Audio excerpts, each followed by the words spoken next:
Pulezidenti w'abasawo b'ekinnansi mu ggwanga Nnaalongo Nansamba Mutongole asabye abasawo banne benyigire mu bukulembeze ku buli mutendera nga kye kiyinza okuyambako mu nteekateeka ey'okutwala eggwanga lino mu maaso.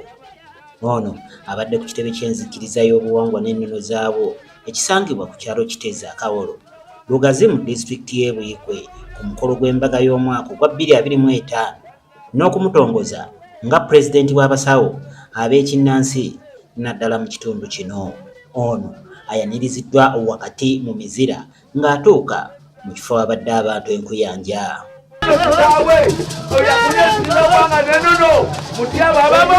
Nnaalongo Nansamba asinzidde wano n'asaba abasawo b'ekinnansi okwenyigira mu bukulembeze ku buli mutendera nga kino kye kiyinza okuyamba bo okukulaakulana n'okuba nga balwanirira eddembe lyabwe.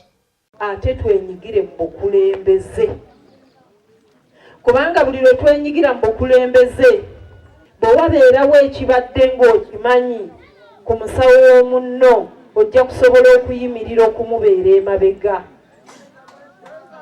ogambe nti nedda ekyo tekikolebwa musamize si yakikoze.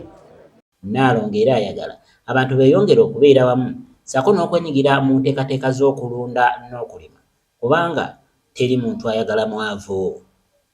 Abasawo b'ekinnansi tulunde, twenyigire mu kulunda, twenyigire mu kulima, twenyigire mu busuubuzi, ate twenyigire mu bukulembeze.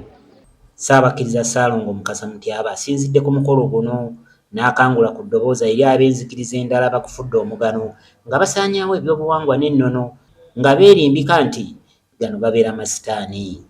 Oŋŋamba nti nno tomanyi bujjajjaabo era n'obuvumirira ne mwongera n'okusaanyawo obujjajjaffe omuli n'okwokya amasabo guli basinga kubanga okwokya essabo oyokya miti na ssubi naye engajjo emyoyo tolina ngeri ki gy'okola ki gy'ogyokya. Alabudde ne gavumenti okwagala okugenda mu maaso n'okusolooza empooza okuva ku basawo b'ekinnansi. Erudda eyo nawulira bamuloopera lwe najjayo nti waliwo akabinja akatandise okubasaba empooza tale tusasule empooza. Namirembe Lubaga weeba esasudde empooza tuli beetegefu. Ekitali ekyo tugaanye. Awo enkya banzizaayo. Ekirala Maama Nansamba eyo gy'oli njagala abantu baffe ab'obuwangwa nabo obabeererewo be bakubatiirira. Bannaddiini bangi bazze bafunze ebiggwa byaffe.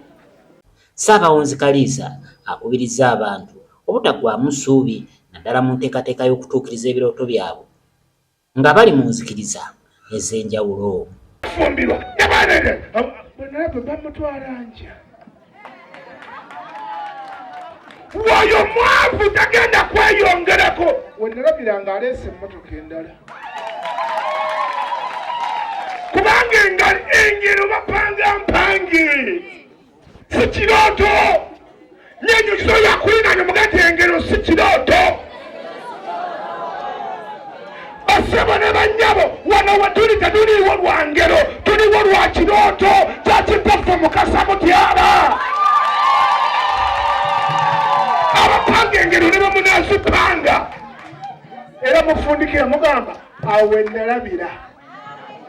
Kyokka bino byonna nga tebinnabaawo bano basoose kusaddaaka bisolo omubadde embuzi, ente ssaako n'enkoko ng'akalombolombo okutuukiriza ebyo bye beetaaga.